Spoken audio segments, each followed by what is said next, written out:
Saudara dan saudari yang terkasih di mana saja berada, Tuhan memberkati. Video saya yang lalu itu menyajikan satu tema katekesi tentang Advent dengan tema Advent sebagai zaman penantian eskatologis antara kedatangan pertama dan kedua Yesus Kristus. Ini tema katekesi yang pertama dalam video saya beberapa hari yang lalu. Dan katekese untuk pertemuan yang kedua ini atau tema yang kedua yaitu Advent dalam tradisi Gereja Katolik, sejarah, simbol, dan teologi warna ungu. Jadi ini tema yang kedua, saya ulangi lagi tema katekese yang kedua, Advent dalam tradisi Gereja Katolik, sejarah, simbol, dan teologi warna ungu. Advent merupakan salah satu musim liturgi yang paling kaya makna dalam Gereja Katolik. Advent bukan hanya waktu persiapan menuju Natal, tetapi sebuah masa pembentukan spiritual yang memadukan ingatan, harapan, dan panggilan pertobatan. Saya ulangi lagi pernyataan ini. Advent bukan hanya waktu persiapan menuju Natal, tetapi sebuah masa pembentukan spiritual yang memadukan ingatan, harapan, dan panggilan pertobatan. Melalui sejarah panjang perkembangan Advent, gereja merumuskan simbol-simbol dan warna liturgi yang mencerminkan kedalaman spiritualitas penantian. Warna ungu adalah simbol penantian dan pertobatan, memainkan peran teologis penting dalam mengarahkan umat kepada misteri inkarnasi dan kedatangan Kristus kembali atau kedatangan Kristus dalam kemuliaan atau kedatangan yang kedua. Yang pertama, sejarah liturgi Advent. Asal-usul di Gereja Perdana.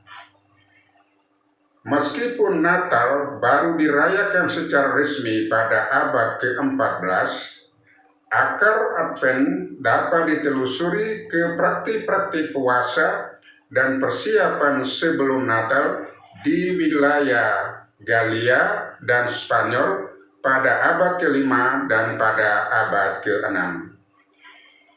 Advent awalnya lebih panjang, bahkan ada wilayah yang merayakan puasa Santo Martin, yaitu masa puasa selama 40 hari sebelum Natal, mirip dengan Prapaskah.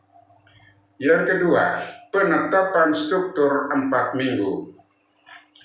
Pada abad ke-7, Gereja Katolik Roma mulai membentuk pola 4 minggu Advent yang menjadi struktur umum hingga saat ini. Paus Gregorius Agung mempengaruhi bentuk final Advent dalam liturgi Romawi, terutama dengan menyusun teks-teks antifon dan bacaan-bacaan yang bertema eskatologis atau akhir zaman. Yang ketiga, pergeseran penekanan teologis. Perkembangan liturgi menunjukkan dua penekanan utama. Yang pertama, Advent sebagai persiapan kelahiran Kristus, yaitu dimensi historis atau dimensi sejarah. Yang kedua, Advent sebagai penantian kedatangan kedua Kristus, yaitu dimensi eskatologis. Liturgi minggu pertama dan minggu kedua menekankan parusia, sementara minggu ketiga dan keempat diarahkan kepada persiapan kelahiran Yesus. Pola ini menunjukkan keterpaduan sejarah dan eskatologis dalam teologi Advent. Poin yang kedua, maksudnya sambung dari poin yang pertama, sejarah liturgi Advent. Sekarang poin yang kedua, Simbol-simbol Advent dalam tradisi Gereja Katolik. Yang pertama, Corona Advent. Corona Advent, meskipun bukan berasal dari tradisi kuno Roma, telah menjadi simbol global. Bentuk lingkaran melambangkan kekekalan Allah dan pengharapan yang tak berujung. 4 lilin yang dinyalakan setiap minggu menandai perjalanan gereja dari kegelapan menuju terang Kristus. Yang kedua, lilin-lilin Advent. Biasanya terdapat 4 lilin. Saya yakin orang Katolik semua sudah tahu lilin Advent ada 4 lilin. Lilin pertama adalah lilin harapan. Lilin kedua adalah lilin damai. Lilin yang ketiga adalah lilin sukacita yang seringkali berwarna merah muda. Dan lilin yang keempat adalah lilin kasih. Setiap lilin merupakan progresi spiritual dari jari berjaga hingga bersukacita menyambut kelahiran Sang Mesias. Saya ulangi lagi. Setiap lilin merupakan progresi spiritual dari berjaga hingga bersukacita menyambut kelahiran Sang Mesias. Yang ketiga, antifon O. Antifon O yang dinyanyikan itu sekitar tanggal 17 sampai tanggal 23 Desember adalah simbol teologis yang mendalam. Tiap-tiap antifon memanggil Kristus dengan gelar-gelar mesianik.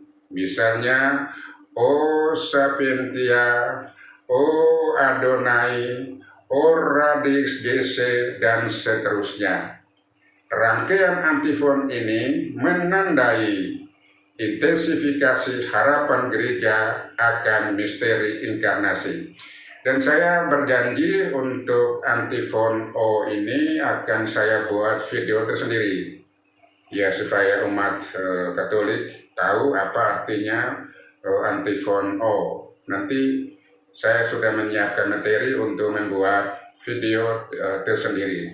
Jadi mohon menanti untuk pembahasan khusus tentang antifon O. Karena materinya sudah ada, sudah saya persiapkan, hanya tinggal membuat video khusus untuk antifon O. Yang keempat adalah simbol biblis dan ikonografis. Tradisi Advent juga menampilkan figur-figur seperti pertama, Yesaya, Nabi harapan mesianik. Yang kedua, Yohanes Pembaptis, suara yang menyerukan pertobatan. Maria, ikon penantian yang penuh iman.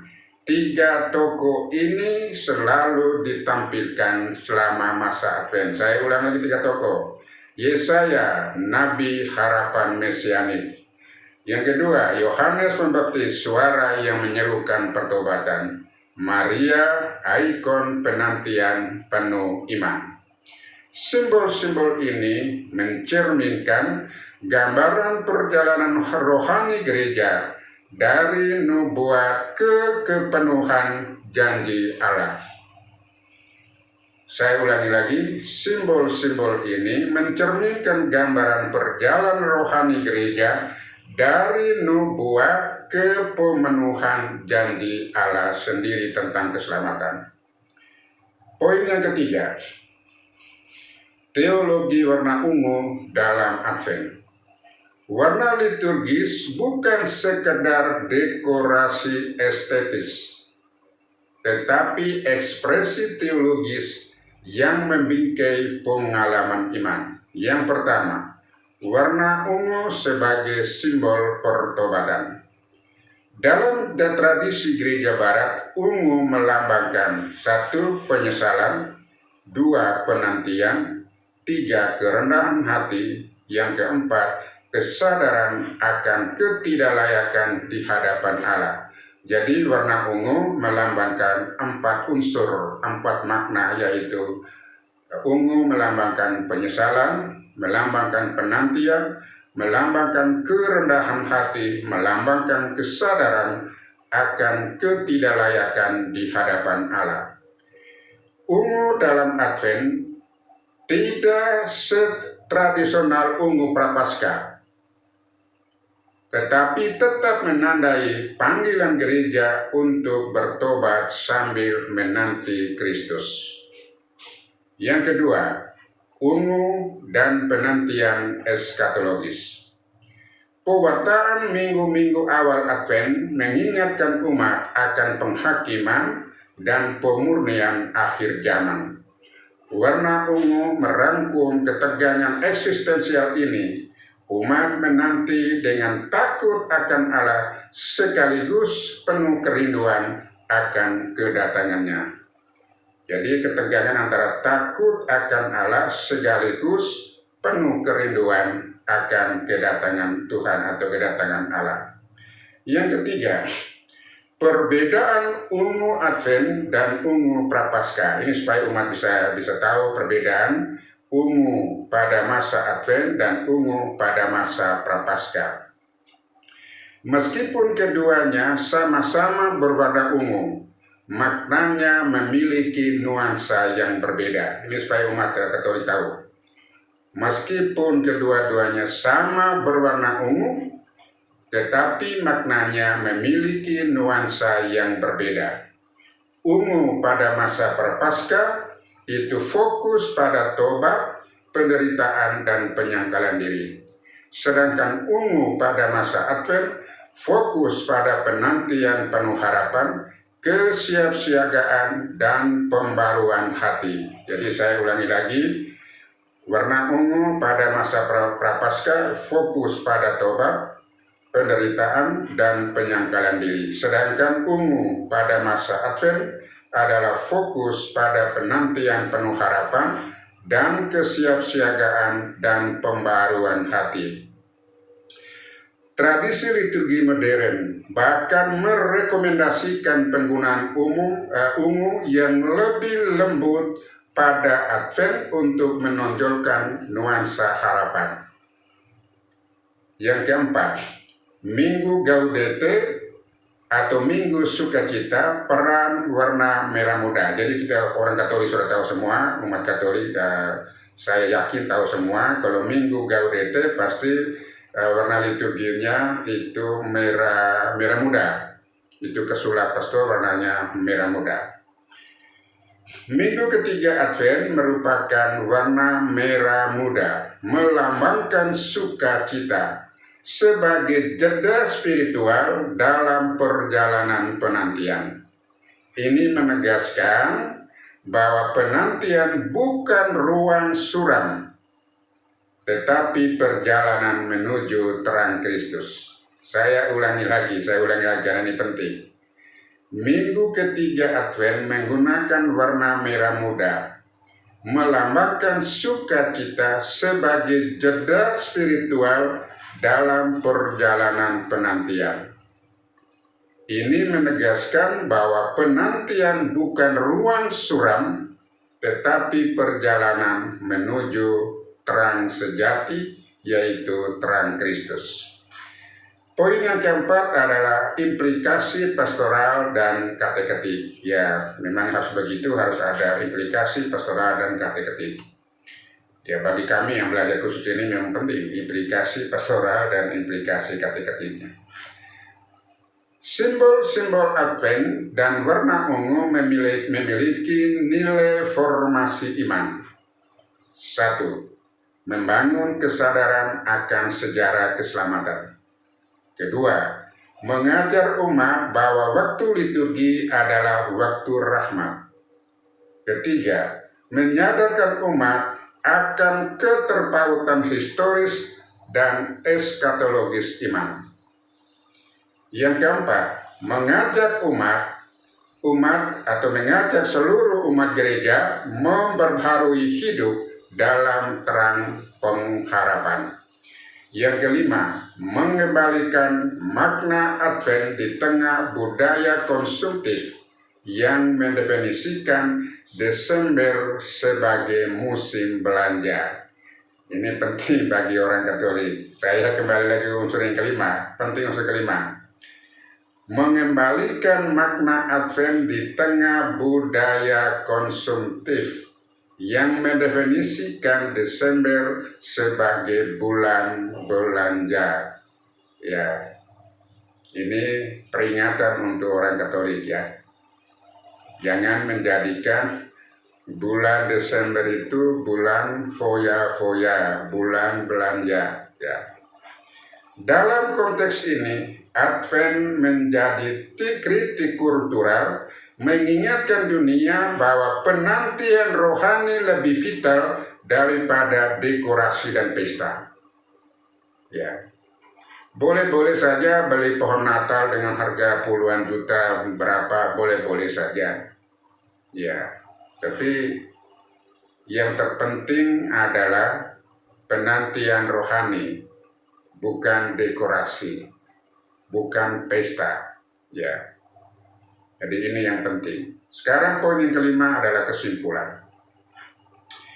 Advent dalam tradisi Gereja Katolik merupakan perpaduan harmonis antara sejarah, simbolisme, dan teologi liturgis.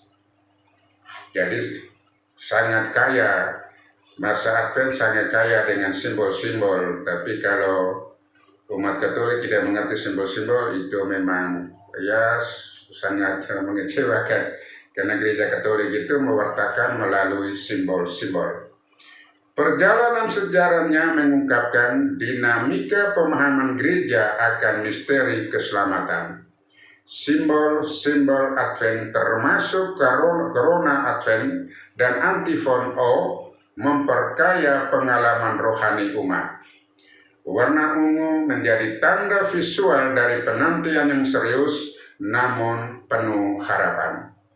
Dengan demikian, Advent adalah masa pemurnian hati, masa pembaruan harapan, dan masa persiapan menyambut kehadiran Kristus, baik kehadiran dalam sejarah maupun kehadiran dalam kemuliaan pada akhir zaman. Semoga Tuhan memberkati kita semua. Amin.